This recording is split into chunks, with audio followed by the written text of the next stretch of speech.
Depensa si dating Executive Secretary Eduardo Ermita. Wala umanong anomalya sa paggamit ng Malampaya Fund noong administrasyong Arroyo. Inamin naman niyang nababahala siya sa pagkakadawit sa kanya sa kasong plunder, lalo't hindi rin nga raw niya kilala itong si Janet Lim Napoles. Nakatutok si Sherry Ann Torres. Pinakita ni dating Executive Secretary Eduardo Ermita ang mga dokumentong pinirmahan niya para gamitin ang Malampaya Fund. Anya, sinunod lang niya ang utos ni dating Pangulong Gloria Arroyo na sa pagkakaalam niya ay layong tulungan makabangon ang mga naapektuhan ng bagyong Ondoy at Pepeng noong taong 2009. October 2, 2009, pinalabas ang Proclamation No. 1898 na nagdeklara ng State of National Calamity ang dating Pangulong Gloria Arroyo. October 13, sinundan nito na Executive Order 848 ni Arroyo na nag-uutos sa Budget Department na maglabas ng pondo ang Department of Energy mula sa Malampaya Fund. Ang otoridad daw ng Pangulo para kumuha ng pondo mula sa Malampaya Fund ay base sa Presidential Decree 910 ni dating Pangulong Ferdinand Marcos, kung saan sinasabing pwedeng gamitin ng Pangulo ang koleksyon mula sa Malampaya sa mga proyektong sa tingin nito ay kailangan kahit na di energy related. 900 million pesos ang perang mula sa Malampaya ang inilaan para dito.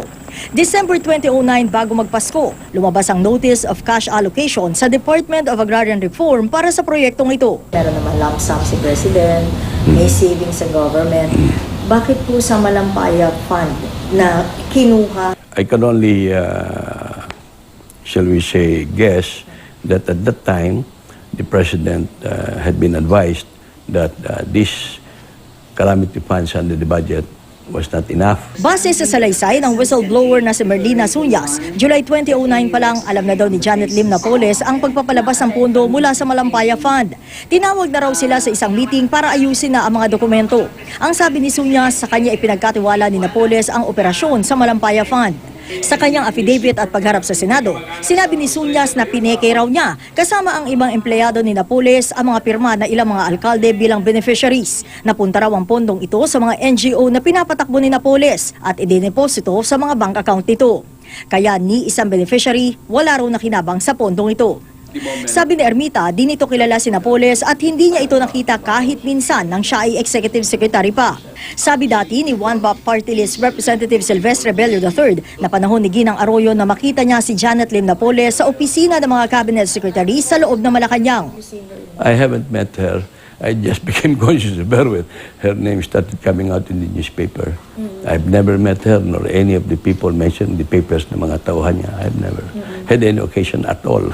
Kasama si Ermita sa reklamong plunder na inihain ng NBI sa Ombudsman.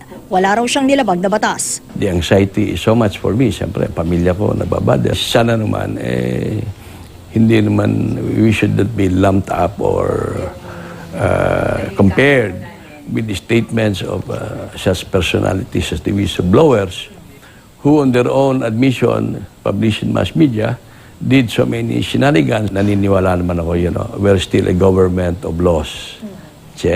Naniniwala ako in our justice system. Dagdag pa ni Ermita na nung panahon nila, pwede rin naman daw humingi ng dagdag pondo ang mga mambabatas liban sa kanilang PDAF. Pero Budget Department lang daw ang makapagsasabi kung sino-sino ang nabiyayaan, magkano ang naibigay, at kung saan kinuha ang pondo. Sherry Ann Torres, Nakatutok, 24 Oras.